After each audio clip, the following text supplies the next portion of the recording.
আছে দেখো খালি। বাক্সটা আজকে ওপেন করি, এটা কিন্তু ফ্লিপকার্ট থেকে নিয়েছি, ঠিক আছে? বাক্সটা কি আছে বলো তো, আগে গেস করতে হবে কিন্তু তোমাদেরকে। অফ করে দাও।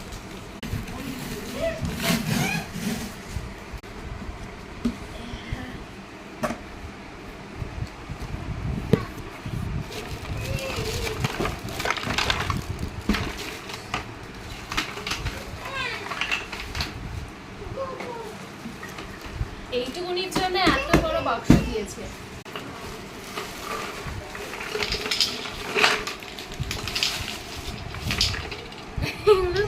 এটা কি বলো তো বন্ধুরা, এটা হচ্ছে মশলা রাখার কৌটো। মশলার মানে এই হচ্ছে মশলার কৌটোটা। তো তোমরা বলো যে কেমন হয়েছে জিনিসটা, ঠিক আছে? ভালো লাগলে কিন্তু অবশ্যই কিন্তু